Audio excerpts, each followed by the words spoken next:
Hello दोस्तों नमस्कार अस्सलाम वालेकुम। এটা আমার সাইডের রুমের একটা আরসিসি ঘর বোনা হয়ে আছে। এটা আমার ফাউন্ডেশন কাম কিনে করব। ফাউন্ডেশন আর আমার ফুলগুলা হয়েছে। বর্তমান আমার এখানে টমেটো আমার টোটাল খরচ হয়েছে। এটি বিরত আপনি স্টেপ বাই স্টেপ ভিডিওগুলো পাবো যে সাইডের রুমের একটা ফাউন্ডেশন বানাইলে আমার টমেটো খরচ হয়। এটা হবো আমার ফাউন্ডেশন টু G+1 ফাউন্ডেশন। এগুলো স্যার তোমার ফাউন্ডেশন হাইট আছে, ফাউন্ডেশন হাইট তোমার 3 ফুট টাকা আছে। মাটির পর আপনার 3 ফুট এখানে আমার ফুলগুলো ডালা আছে। এগুলো খাবারে অলপ আমার হানিকম ওলোৱা নাই।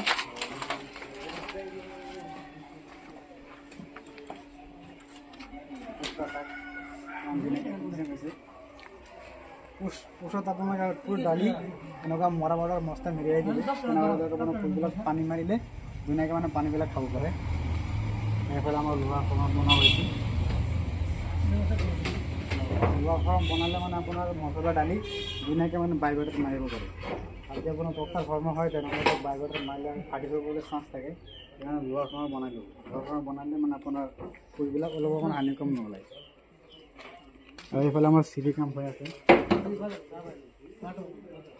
চিৰি এটা বনাওঁতে এইখিনি হাইট আছে, টেবুলৰ হাইট আছে। হাইটটো ধৰক আপোনাৰ বিল্ডিং যদি 11 ফুট হাইট হয় তেনেহ'লে এইটো আপোনাৰ 5.5 ফুট এইটো লেভেল হ'ব লাগিব। ডালাই লেভেলটো আপোনাৰ 5.5 ফুট হ'ব লাগিব।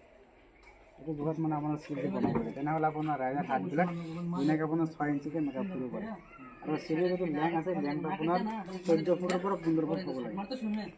কাৰণ আপোনাৰ চিৰিৰ যিটো লিটিং আছে লিটিংটো মানে পূৰা ধুনীয়াকৈ লিটিংটো আপুনি পাই যাব। বুঢ়া হৈ গ'লে মানে আপুনি ধুনীয়াকৈ চদৰ পৰা উঠিব পাৰিব। আৰু আমি এতিয়া গম আমাৰ এইটো ৰুমত আমাৰ কিমান টকা খৰচ হ'ল ফাউণ্ডেশ্যন আৰু আমাৰ পোষ্টাৰ।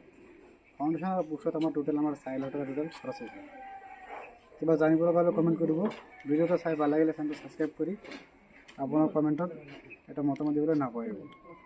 আপোনালোকে চাই আছিলে ল' কষ্ট কনষ্ট্ৰাকশ্যন। আপুনি যদি কম খৰচত ঘৰ এটা বনাবলৈ বিচাৰি আছে তেনেহ'লে আমাৰ স্ক্ৰীনতে লগৰখিনি কণ্টেক্ট কৰিব। Thank you so' much. Next ভিডিঅ'ত লগ পাব।